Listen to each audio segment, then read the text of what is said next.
Radhe Radhe everyone, कैसे हैं आप लोग। उम्मीद है अच्छे ही होंगे।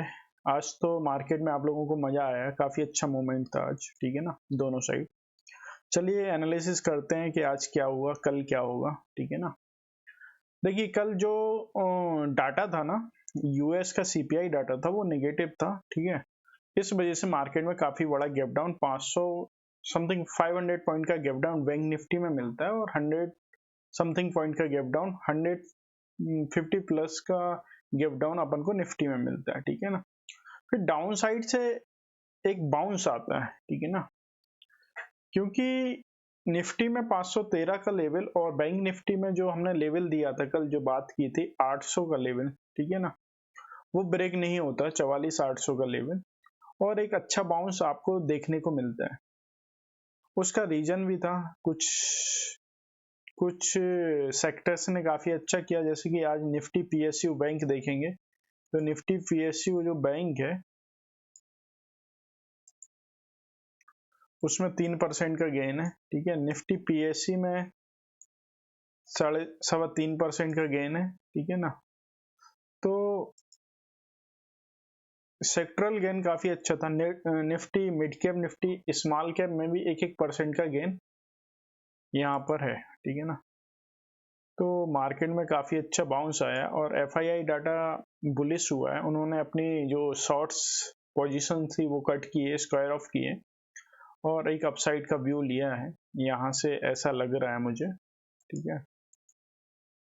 चलिए अब चार्ट की बात कर लेते हैं। देखिए बैंक निफ्टी में अब जो आने वाले टाइम में है ना, 44,854 का जो लेवल है ना, 44,854 का जो लेवल है ना, वो काफी स्ट्रॉन्ग लेवल है, ठीक है ना। वो लेवल काफी स्ट्रॉन्ग हो गया है। 44,854 जब तक अब ब्रेक नहीं होता है ना, ये वाला लेवल, तब तक हम बियर नहीं है, ठीक है। तब तक अब हम डाउन साइड के बारे में नहीं सोचेंगे, अप साइड के बारे में सोचेंगे। ये जो कैंडल दिख रही है ना आपको, ये पूरी कैंडल रेड थी, ठीक है ना, और यहां से बाइंग आई है, और जबरदस्त बाइंग आई है, और ये पूरी कैंडल क्या हो गई है, ग्रीन हो गई है, ठीक है ना। अब क्या होगा, कल अगर बैंक निफ्टी, आज क्लोजिंग जो हुई है 45,900 की क्लोजिंग है, कल अगर बैंक निफ्टी 46,100 का लेवल ब्रेक करता है तो एक अपसाइड का मूवमेंट आपको देखने को मिलेगा। और जो मूवमेंट कहां तक देखने को मिलेगा उस पर हम डिस्कस कर लेते हैं। अगर बैंक निफ्टी 46,100 के लेवल को क्रॉस करता है तो नेक्स्ट जो आपको टारगेट मिलेगा वो मिलेगा 359 का, 46,359। ये लेवल बहुत इंपॉर्टेंट है। ये अभी टेम्परेरी रेजिस्टेंस हो सकता है 359 बैंक निफ्टी के लिए। अगर ये 359 के लेवल को ब्रेक कर देता है ना बैंक निफ्टी, तो एक अपसाइड के टारगेट खुल जाएंगे 47,000 के लिए, ठीक है ना। नेक्स्ट जो रहेगा वो 46,500 का लेवल रहेगा, उसके बाद जो है 47,000 का लेवल इजिली खुल जाएगा बैंक निफ्टी के लिए, ठीक है। तो बैंक निफ्टी को अब कैसे हम ट्रेड करें, अगर हम ट्रेड ले रहे हैं तो किस तरीके से लें। देखिए डेली चार्ट पे आपको थोड़ा कंफ्यूजिंग दिखेगा, बट ये वाला लेवल जो मैंने बताया ना, 46,360 का लेवल अगर ब्रेक होता है ना, ये वाला लेवल, तो यहाँ जितने भी एसएल लगे हुए हैं वो सारे एसएल कट जाएंगे, और एक अच्छा अपसाइड का मूव यहाँ देखने को मिलेगा। एक शॉर्ट कवरिंग मूव आपको देखने को यहाँ मिल सकता है, ठीक है। डेली चार्ट पे हो गया। अब इसी को हम 15 मिनट चार्ट पे देख लेते हैं कि हमको अगर by chance bank Nifty down side आता है, जैसे कि 45,920 पे इसकी क्लोजिंग है, और थोड़ा बहुत गैप डाउन खुल के अगर डाउन साइड आता है 500-600 के लेवल, तो एक ये जो है ना, ये बाइंग लेवल है, अपसाइड के लिए एक बाइंग अपॉर्चुनिटी रहेगी, ठीक है ना। तो ये बैंक निफ्टी का लेवल था। चलिए अब निफ्टी का लेवल भी देख लेते हैं, निफ्टी में क्या हो रहा है। तो निफ्टी को देखते हैं। देखिए निफ्टी में भी एक अपसाइड का मूव आया, बट निफ्टी में मैं इतना श्योर नहीं हूं अपसाइड के लिए। निफ्टी जब तक 21,928 का लेवल, ये जो लेवल है ना 21,928 का लेवल, इसको ब्रेक नहीं करता है तब तक अपसाइड के लिए नहीं सोचना है, ठीक है। 21,928 के लेवल ब्रेक होने के बाद ही हम एक अपसाइड का व्यू लेंगे कि यहाँ से एक नई हाई की तरफ जा सकता है, और जो नेक्स्ट टारगेट फिर रहेगा वो 22,200 22,400 तक के टारगेट निफ्टी में रह सकते हैं अपसाइड के लिए।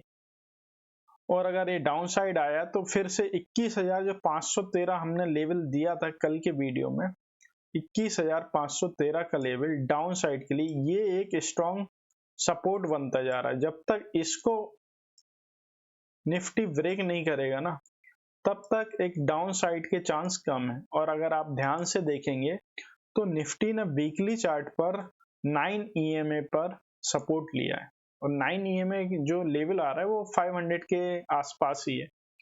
तो निफ्टी में थोड़ा कंफ्यूजिंग है। अगर अपसाइड 21,928 का लेवल निकालता है तो कॉल साइड के लिए जा सकते हैं, अगर 21,513 के लेवल को ब्रेक करता है तो डाउन साइड का मूव हम ले सकते हैं।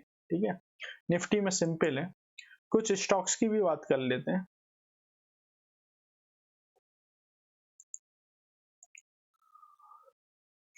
चलिए कुछ स्टॉक्स हैं जिन पे हम बात करते हैं। तो आइनॉक्स इंडिया हमने पहले बताया हुआ था, काफी अच्छा मूव है इसमें भी। अभी भी इसमें आइनॉक्स इंडिया में 1100 तक के लेवल दिख रहे हैं। ठीक है ना, नेक्स्ट जो लेवल आने वाला, अभी 1047 पे इसकी क्लोजिंग हुई है और आज ये समथिंग 10% का इसने मूव दिया है। अभी इसमें कुछ मूव और बाकी है। 1100 तक के लेवल इजीली आपको देखने को मिल जाएंगे आइनॉक्स इंडिया में। ठीक है, हमारा जो नेक्स्ट स्टॉक था जो हमने प्रीवियस वीडियो में डिस्कस किया था वो था ओलेक्ट्रा ग्रीन।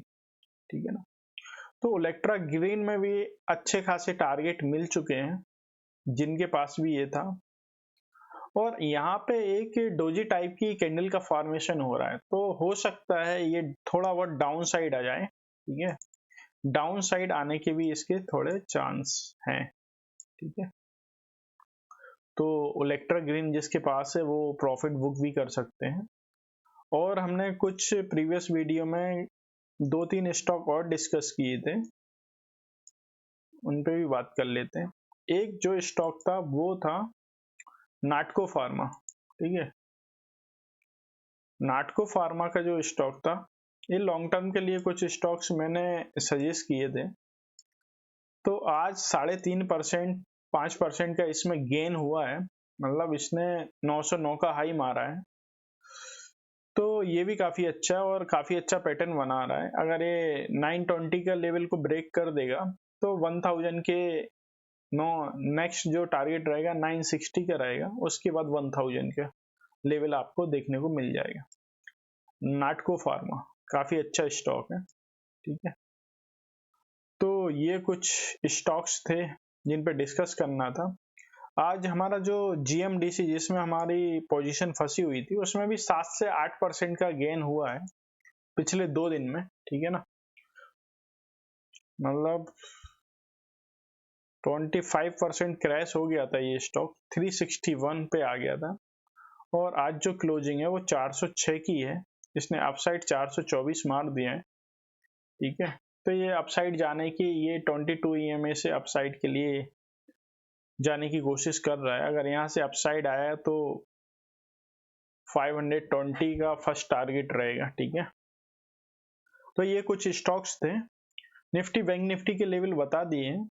अभी मार्केट में जो ऑप्शंस बाइंग कर रहे हैं उनके लिए स्कैल्पिंग अगर वो कर रहे हैं तो वो काफी अच्छा है। ठीक है ना, ज्यादा टाइम तक होल्ड ना करें क्योंकि मार्केट वॉलेटाइल है, आपके निकलने के बाद आपके ही डायरेक्शन में जाएगा। ठीक है ना, तो इस तरीके का मार्केट चल रहा है, और कभी भी उसको चेस करने की कोशिश मत करें। अगर आपका प्रीमियम 100 वाला 200 पहुंच गया है और आपने उसको 100 या 150 पे नहीं लिया तो आप उसको 200 पर भी मत लीजिए। ठीक है ना, क्योंकि कभी भी प्रीमियम जो मूव करता है ना, तो अगर आपका डायरेक्शन अप है, आपको लग रहा है अपसाइड जाएगा और आप ले नहीं पाए हैं गलती से, तो प्रीमियम ये जो है ना 100 वाला 200 चला जाएगा। तो यहां लेने की कोशिश मत कीजिए, इसका फिर पुल बैक आता है। ठीक है ना, यही 200 वाला 240 250 आए तो यहाँ अगर आप लेते हैं ना तो यहाँ रिस्क कम हो जाता है, तो यहाँ लेना आपका 50-50% चांस आपके बढ़ जाते हैं। तो यहाँ लेना अगर आप लेना चाह रहे हैं तो यहाँ लेने का तरीका ये वाला सही है, ना कि यहाँ पे ले लिया आपने अप साइड पे। पुल बैक का वेट कीजिए आप, इससे क्या है आपका पैसा फंसेगा नहीं, आपको लॉस कम होंगे। ट्राई कर सकते हैं आप लोग, ठीक है। चलिए, अगर एनालिसिस आप लोगों को अच्छा लगता है तो इस चैनल को शेयर एंड सब्सक्राइब भी कीजिए, लाइक भी कीजिए, अच्छे अच्छे कमेंट भी कीजिए, ठीक है। चलिए कल मिलते हैं फिर, तब तक के लिए राधे राधे।